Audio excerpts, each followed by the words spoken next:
আলাইকুম প্রিয় সপ্তম শ্রেণীর শিক্ষার্থীরা, অবশেষে তোমাদের বার্ষিক পরীক্ষার যে প্রশ্নটি এবং সেই প্রশ্নের মানবন্টন অর্থাৎ সিলেবাসটি বোর্ড থেকে দেওয়া হয়েছে।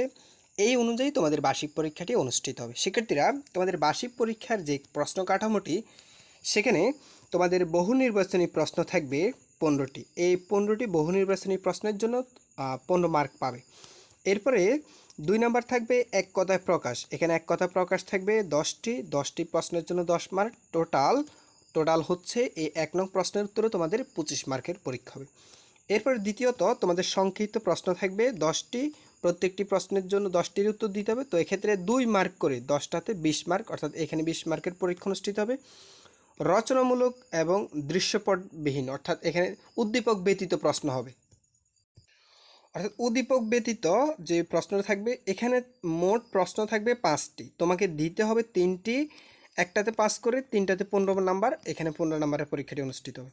এরপর রচনামূলক প্রশ্ন, এবার হচ্ছে দৃশ্যপট, অর্থাৎ উদ্দীপক সাথে থাকবে, তবে উদ্দীপক সহকারে প্রশ্ন যেটা, সেটাতে তোমাকে মোট প্রশ্ন দেওয়া থাকবে 60টি, তোমাকে লিখতে হবে 5টি। একটা প্রশ্নের মান 8 করে 5 40, অর্থাৎ এখানে 40 মার্কের পরীক্ষা হবে। টোটাল তোমাকে 3 ঘন্টা ব্যাপী এই 100 মার্কের পরীক্ষায় তোমাকে অংশগ্রহণ করতে হবে। শিক্ষার্থীরা, তো এটা ছিল তোমাদের লিখিত পরীক্ষার নম্বর বিভাজন। এরপর দেখো, তোমাদের এছাড়াও তোমাদের কিন্তু শিক্ষণকালীন মূল্যায়ন রয়েছে। 2টি ক্যাটাগরিতে তোমাদের মূল্যায়ন করা হবে, ঠিক আছে শিক্ষার্থীরা? তোমরা নিশ্চয়ই সেটা জানো যে সামষ্টিক মূল্যায়নের 70% এবং শিক্ষণকালীন মূল্যায়ন 30%। সামষ্টিক মূল্যায়ন হচ্ছে তোমাদের লিখিত পরীক্ষাটি, আর শিক্ষণকালীন মূল্যায়ন হচ্ছে তোমাদের শ্রেণীভিত্তিক বা বাড়ির কাজ বা অ্যাসাইনমেন্ট যেটা, সেটার উপর ভিত্তি করে, এবং সেটা পরীক্ষার আগেই তোমাদেরকে সেগুলো করে শিক্ষকের কাছে জমা দিতে হবে, ঠিক আছে? যেমন সেক্ষেত্রে এখানে কাজগুলো হতে পারে, কাজগুলো জাস্ট দেখিয়ে দিচ্ছি। চক পূরণ, শ্রেণীর কাজ, শ্রেণীভিত্তিক যে কাজগুলো, অর্থাৎ শ্রেণীতে যে কাজগুলো করতে হবে, সেক্ষেত্রে এখানে চক পূরণ, দলগত কাজ, এই কাজগুলো তোমাকে করতে হবে। এরপরে দেখো অ্যাসাইনমেন্ট, বাড়ির কাজ দেওয়া হবে তোমাকে কিছু, ওই বাড়ির কাজগুলো তোমাকে করতে হবে, এবং সেগুলো পেজ নাম্বার দিয়ে তোমাকে নির্দেশনা দিয়ে দিয়েছে, ঠিক আছে?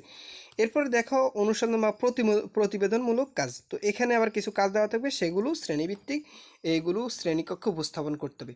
তো এটা তোমাদের, এই ছিল তোমাদের বার্ষিক পরীক্ষার সামগ্রিক সিলেবাস। শিক্ষার্থীরা, আমি যদি তোমাদেরকে একটা নমুনা প্রশ্ন দেখাই, তাহলে তোমরা বুঝতে পারবে। যেমন এই যে এমসিকিউ, বোর্ড থেকে কিন্তু এটা দেওয়া হয়েছে, এটা কিন্তু আমার নিজের বানানো না, এটা বোর্ড থেকে এই প্রশ্নটি দেওয়া হয়েছে। এখানে এমসিকিউ প্রথমে এই যে দেখতে পাচ্ছ, এগুলো হচ্ছে এমসিকিউ, ঠিক আছে? এই এমসিকিউ প্রশ্নের অ্যান্সার করতে হবে। দেন তোমাকে কি করতে হবে, এমসিকিউ হচ্ছে 15টা, এখনো 15টা আসেনি, এই 15টা এমসিকিউর অ্যান্সার করতে হবে। তারপরে আসি তোমাদের এই এক কথা প্রকাশ, এখানে 10 মার্কের এক কথা প্রকাশ থাকবে, ঠিক আছে? তো এক কথা প্রকাশ, এই 10 মার্কের জন্য তোমাকে এই 10 মার্কের এক কথা প্রকাশ লিখতে হবে, ঠিক আছে?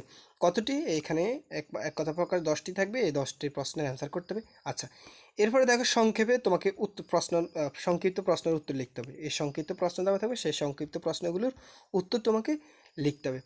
এরপরে দেখো এই রচনামূলক প্রশ্ন, দৃশ্যপটবিহীন।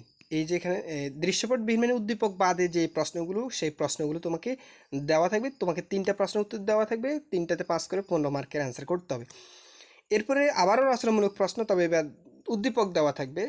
তো উদ্দীপক দেওয়া থাকলে, ধরো এখানে একটা উদ্দীপক দেওয়া আছে, এই জায়গাতে একটা উদ্দীপক দেওয়া আছে। তো এক্ষেত্রে 2টা প্রশ্ন, একটাতে 3, একটাতে 5, মোট 8 মার্ক। তো এভাবে তোমাকে এরকম করে 8টা প্রশ্ন তোমাকে লিখ 5টা প্রশ্ন লিখতে হবে, তাহলে 5 40 মার্কের পরীক্ষা হবে, ঠিক আছে?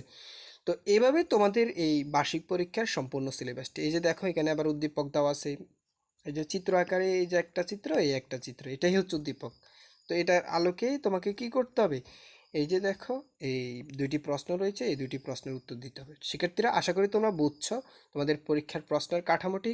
শিক্ষার্থীরা, আমরা শীঘ্রই তোমাদের বিষয়ভিত্তিক প্রশ্ন এবং সাজেশন, এরপরে তোমাদের সিলেবাস যেটি বোর্ড থেকে দেওয়া হয়েছে, সেটি তোমাদেরকে বিষয়ভিত্তিকভাবে তোমাদের আলাদা করে দেওয়া হবে, এবং সেগুলোর কীভাবে অ্যান্সার করতে হয় সেই প্রসেসটি তোমাদেরকে দেখিয়ে দেবো।